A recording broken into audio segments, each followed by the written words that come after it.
Chittagong press club চত্বরে পরিকল্পিত Chittagong forum Bangladesh Paribesh আন্দোলন এসডিজি ইউথ ফোরাম আইওয়াইসিএম এক টাকায় বৃক্ষরোপণ ইকো ফ্রেন্ডস সহ বিভিন্ন পরিবেশবাদী ও সামাজিক সংগঠনসমূহের উদ্যোগে চট্টগ্রাম সার্কিট হাউস চত্বর জন উন্মুক্ত পরিসর করার দাবিতে সমাবেশ ও মানববন্ধন কর্মসূচি অনুষ্ঠিত। উক্ত প্রতিবাদ সমাবেশ ও মানববন্ধনে প্রধান অতিথি হিসেবে ছিলেন অর্থনীতিবিদ ও পরিকল্পিত চট্টগ্রাম ফোরামের সভাপতি প্রফেসর মুহাম্মদ সিকান্দার খান। তিনি বলেন, ঐতিহ্যবাহী চট্টগ্রাম সার্কিট হাউস চত্বরে হাসপাতাল কিংবা অন্য যে কোনো স্থাপনা নির্মাণের পায়তারা বন্ধ করে প্রাঙ্গণটিকে সবুজাচ্ছাদিত জন উন্মুক্ত পরিসর হিসেবে পুনঃপ্রতিষ্ঠা করতে হবে। জনস্বার্থে উক্ত স্থানকে প্রাকৃতিক নগর সম্পদ হিসেবে সর্বজনীন সবুজ উন্মুক্ত পরিসর ঘোষণা করে নগরীর বাসযোগ্যতা ফিরিয়ে আনতে হবে। পরিবেশ কর্মী লায়ন ইঞ্জিনিয়ার মুজিবুর রহমানের সভাপতিত্বে সূচনা বক্তব্য রাখেন এসডিজি ইউথ ফোরামের সভাপতি নোমান উল্লাহ বাহার।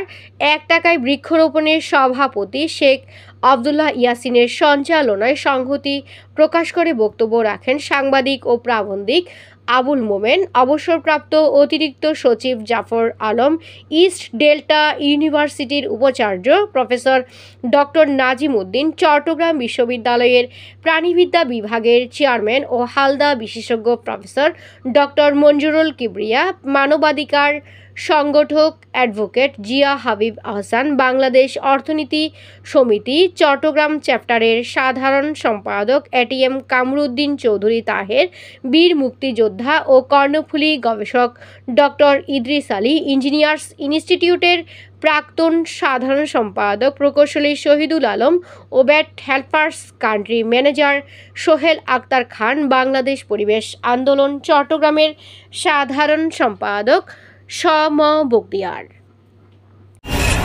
এই পরিস্থিতির যে উন্নয়ন হয়েছে তারপরেও আমাদের কোনো রাষ্ট্র সংগঠন এখানে একটা বিশেষ স্থাপনা নির্মাণের জন্য যারা এই শহরের স্থাপনা নির্মাণের কাজে সহায়ক হন এবং যাদের সম্মতি ছাড়া এখানে কোনো প্রতিষ্ঠান গড়ে ওঠার সুযোগ নেই, কোনো স্থাপনা করার সুযোগ নেই, তারা জানেন না। পক্ষে 4টা দল খেলাধুলা করত, আর সার্কিট হাউসের মাঠে একটা ভিতরেও মাঠ ছিল, এখানে অন্তত 3টা দল খেলতো। আর যেখানে হোটেল জ্যাডিসন হয়েছে সেখানে টেনিস কোর্টের পিছনে একটা মাঠ ছিল, সেটা আমাদের খুব প্রিয় মাঠ ছিল, কারণ সেখানে দুই দিকে গ্যালারির মতো উঁচু ছিল, পাহাড়ি জায়গা বলে, তো সেখানে আমরা ক্রিকেট ফুটবল দুটাই খেলেছি। Desk news HT Bangla. Jamuna electronics ঈদে ডাবল খুশি অফার সিজন 3, যে কোনো পণ্য কিনলেই পাচ্ছেন নিশ্চিত ঈদ উপহার।